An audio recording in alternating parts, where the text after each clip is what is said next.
Bismillahirrahmanirrahim. Assalamualaikum warahmatullahi wabarakatuh. Salam sejahtera dan juga kami ucapkan selamat malam pada rekan-rekan semua yang mungkin pada malam hari ini sedang asik beristirahat karena lelah bekerja sepanjang hari.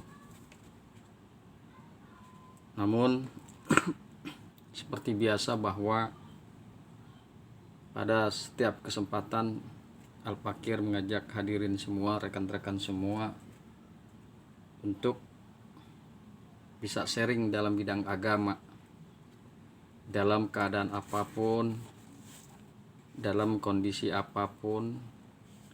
Sebaiknya kita bisa sharing dalam bidang agama,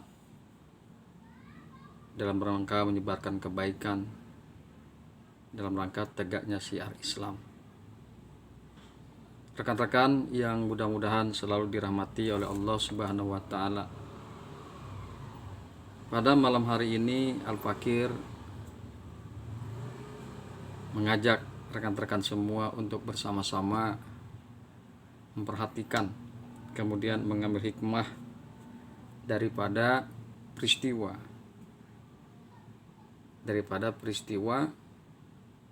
yang terjadi, yang dialami oleh Kanjeng Nabi Muhammad ketika beliau akan di-Isra dan Mi'rajkan, di mana di dalam satu hadis dikemukakan, hadis yang diriwayatkan oleh Imam Bukhari. Insyaallah kita akan coba tarik hikmah daripada apa yang dikemukakan oleh hadis Imam Bukhari. Hadis ini berkenaan dengan masalah di Isra dan di Mi'rajkannya Kanjeng Nabi Muhammad sallallahu alaihi wasallam. Dikemukakan hadatsana Yahya ibnu Bukair qala hadatsana Lais an Yunus an ibni Syihabin an Anas ibni Malik qala kana Abu Zar yuhaddisu anna Rasulullahi sallallahu alaihi wasallam urija an syaqfi baiti wa ana bimakkata fanazala Jibrilu paparoja sodri summa ghasalahu bima'in zamzam summa ja'a bitastin min zahabin mumtali'in hikmatan wa imanan fa'abraghu fi sadri summa atbaqahu summa akhadha biyadi fa'araja bi ilas sama. Rekan-rekan yang berbahagia, hamba-hamba Allah yang mudah-mudahan selalu dirahmati oleh Allah Subhanahu wa Ta'ala. Hadis ini adalah hadis yang panjang dari Imam Bukhari. Akan tetapi sebagaimana yang tadi Al-Fakir kemukakan bahwa kita ingin menarik hikmah daripada hadis ini. Mudah-mudahan hikmah yang bisa kita tarik ini bermanfaat untuk diri kita dan juga bermanfaat untuk orang lain.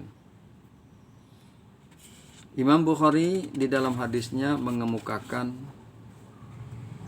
Yahya bin Bukair telah memberikan kepada kami. Ia berkata, Al-Lais telah memberitakan kepada kami dari Yunus dari Ibnu Syihab dari Anas bin Malik. Ia berkata, adalah Abu Jar memberitakan bahwasanya Rasulullah Sallallahu Alaihi Wasallam pernah bersabda, dibukalah atap rumahku sedang aku di Mekah, maka turunlah Jibril lalu membelah dadaku.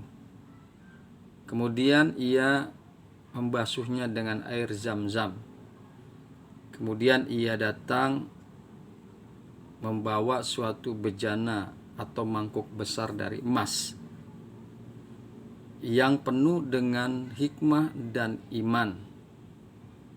Lalu ia menuangkan dalam dadaku, kemudian ia menutupkan dadaku kembali. Kemudian ia memegang tanganku, lalu naiklah ia beserta aku ke langit dunia. Rekan-rekan yang berbahagia, hamba-hamba Allah yang mudah-mudahan selalu dirahmati oleh Allah Subhanahu wa taala. Suatu peristiwa yang sangat luar biasa sekali.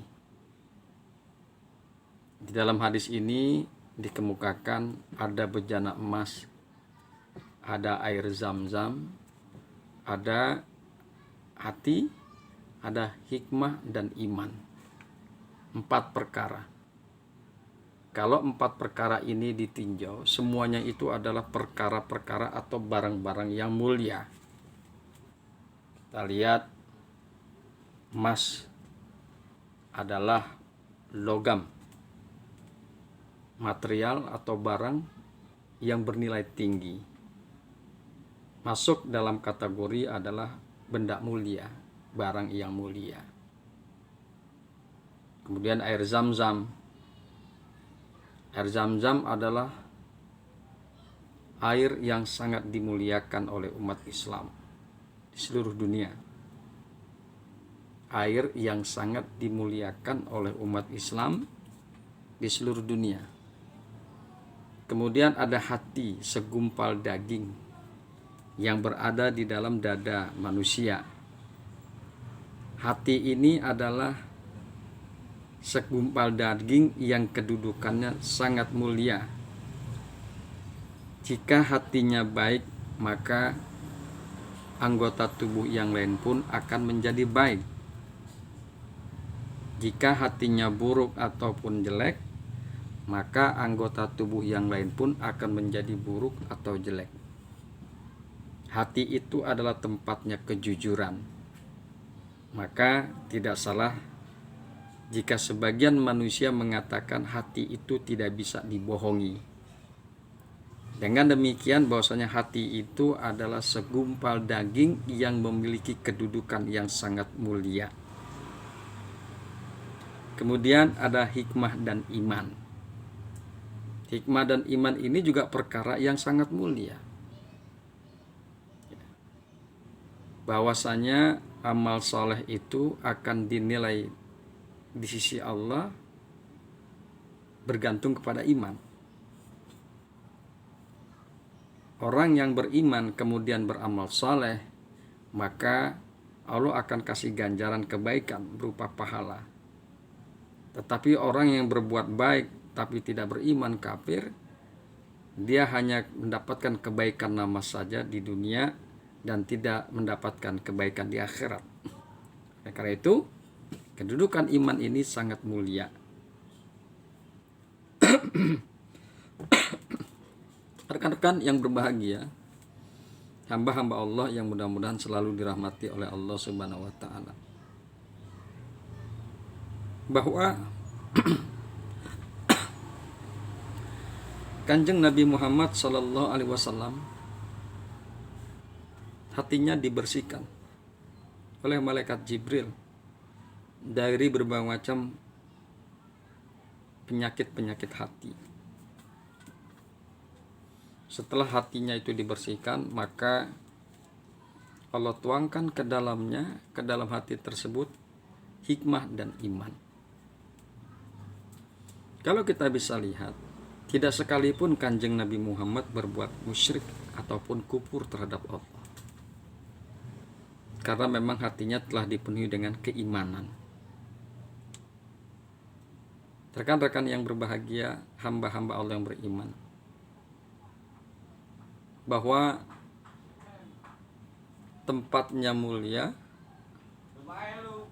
kemudian airnya juga air yang mulia.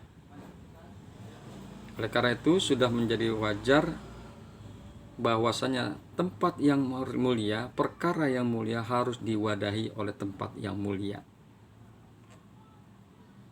Kemudian dimasukkan ke dalam dadanya Kanjeng Nabi iman, satu hal yang mulia, dan hikmah juga satu perkara yang mulia. Ditempatkan juga pada tempat yang mulia, yaitu hati. Hikmah selanjutnya daripada perkara ini bahwa seluruh perkara-perkara yang mulia harus ditempatkan pada wadah yang mulia. Kanjeng Nabi Muhammad SAW dibedah dadanya,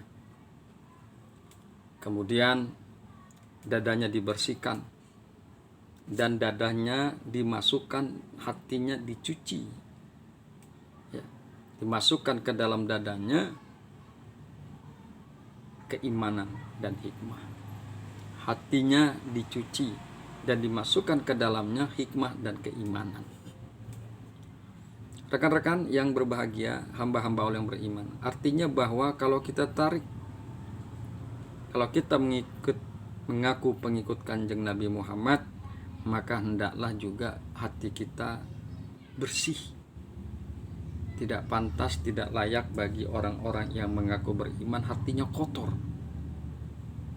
Tidak pantas bagi orang-orang beriman hatinya dipenuhi dengan penyakit hati, seperti iri, dengki, hasad, bohong, angkuh, dan lain sebagainya. Oleh karena itu, hadirin yang berbahagia, hamba-hamba Allah yang mudah-mudahan selalu dirahmati oleh Allah Subhanahu wa taala, maka hendaklah kita harus hijrah. Hati kita itu harus hijrah dari hati yang buruk menjadi hati yang lebih baik. Bagaimana cara hijrah? Yaitu dengan membersihkan hati kita daripada berbagai macam penyakit hati. Menghilangkan penyakit hati dari dalam hati kita, menghilangkan rasa iri dan dengki, angkuh dan sombong. Dengan cara melatih diri kita, dengan cara melatih hati kita untuk bisa selalu berada di dalam hati yang baik, hati yang bagus, hati yang dikehendaki oleh Islam, hati yang dikehendaki oleh Allah dan Rasul-Nya. Rekan-rekan yang berbahagia, hamba-hamba Allah yang beriman, penyakit hati itu akan menggerogoti si pemiliknya, dan juga akan membuat suasana masyarakat menjadi tidak baik. Anda bisa bayangkan seorang yang suka memfitnah, yang hatinya busuk, menyebar fitnah ke sana kemari, maka tidak akan timbul keharmonisan di dalam rumah tangga. Maka akan timbul ketidakharmonisan di dalam masyarakat. Kemudian hatinya itu juga, penyakit hati itu akan menggerogoti badannya dan lain sebagainya. Iri dan dengki akan membuat si pemiliknya, jasadnya, badannya menjadi tidak sehat dan sakit.